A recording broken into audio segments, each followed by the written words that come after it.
Okay, here we've got Tarzan number 2. You saw Tarzan number 1 earlier. And this just follows the Tarzan series up. Josie will probably go through these a little quicker. But just a lot of beautiful comics. And the grades get even higher. By the 30s, to 100, they all get to be that very fine near mint range. And just beautiful. Lex Barker covers here. And eventually we'll reach the Gordon Scott covers. But the point is, they're just beautiful, beautiful old comics. I even have a lot of the Tarzan adventures from the UK. And they have Johnny Weissmuller covers from the 40s, from the movies. So they're part of this collection too, but they're not specifically Dell, but they're the Tarzan Adventures. A black and white comic inside, but a beautiful photo cover and sometimes artistic cover on the outside. But probably the only place you can find Johnny Weissmuller on a comic book cover. A lot of them though also have Lex Barker, and I don't think they reached the Gordon Scott. They were published weekly in the UK. A beautiful comic book, but it is black and white on the interior. But interesting, they have some fan letter pages in them too, which the Dell comics didn't have.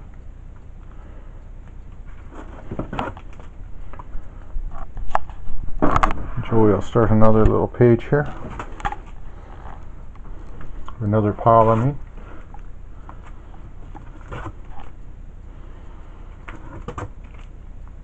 As you can see, these are just beautiful, beautiful comics. You wouldn't want to grade them anyways, then it just becomes a sports card, and to my mind, not valuable. You do see I do grade some of the ones just to protect them for historical reasons. Like the Tip Top number 1. It's so rare, they suggest under 20 copies exist. Obviously I don't think anyone knows for sure. And pre-Superman. So it definitely is a rare comic, so it's worth protecting, but what's the point of CGC in all these books and not being able to enjoy the interior?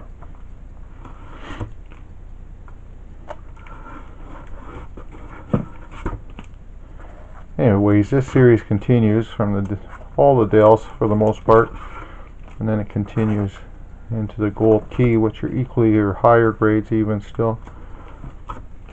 Not as desirable, but if you're collecting Tarzan, you might as well have them all. It's a beautiful history. And some of these comics, they were selling over 1 million copies in North America, but I've heard rumors that they were selling 5 million, 6 million worldwide at its peak. The Tarzan, simply because it was such a hot property. Not so much today, but from 1912 until 1960, it was a huge property.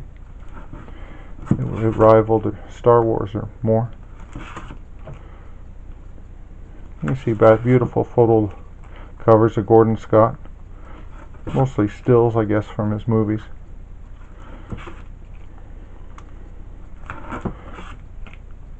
Some cases I left the price tag on. That doesn't mean that's what I paid for it. I might have offered less, but I usually take the price tags off. But I bought this off a particular French Canadian vendor who I like, so it's just a good memory for me. Another one? Sure, Joe. And Joe's going to start another little pile here.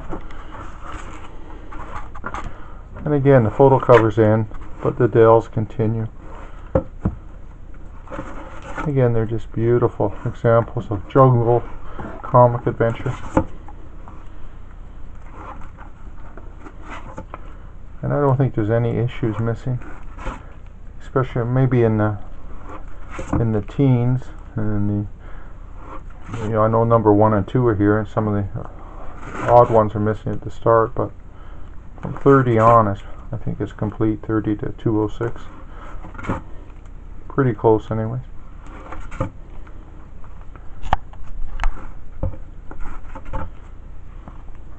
And just the imagination and the different covers. It's just incredible. And I think anybody gets the point now. I think I will shortly. Well, there's the first gold key issue, I believe. I will end it now.